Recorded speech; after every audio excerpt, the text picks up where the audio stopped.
después de iniciada la República en Cuba en el año 1902, ellos sintieron la necesidad de fundar su propio partido por todas las injusticias, discriminaciones, atropellos que sufrieron durante la República en esos primeros años.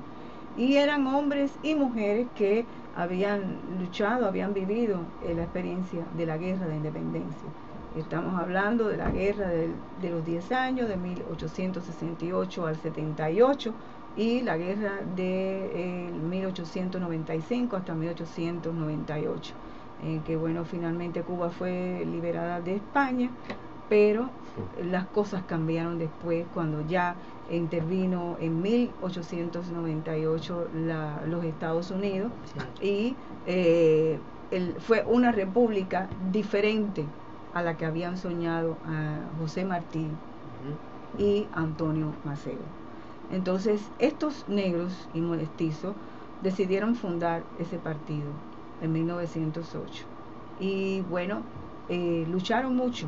Hay algo muy interesante en la historia de ese partido. Ellos tenían un periódico en La Habana que se llamaba Previsión. Y ese periódico estaba encabezado por dos frases, una frase de José Martí y otra de Maceo. Por lo tanto, no cabe en la historia de Cuba acusarlos como un partido racista, porque ellos eran martianos y creían en el ideal martiano de una Cuba con todos y para todos. Sí. Eso fue lo que no vieron en la República, por lo tanto quisieron crear su propio partido. Pero siempre tuvieron muchos detractores, desde el inicio de la fundación misma. Y por lo tanto, lo que yo estoy narrando, y por eso fue que quise ir separando, es para que la gente pudiera asimilar, digerir poco a poco el proceso de formación de este partido, hechos que ocurrieron mucho antes de que se soñara hacer un partido político de este tipo, con la participación de la guerra de independencia, hablando de los principales líderes, etcétera, y después ya ese primer capítulo termina con la fundación del partido. El segundo capítulo es más qué pasó con el partido, pero también se habla del programa del partido.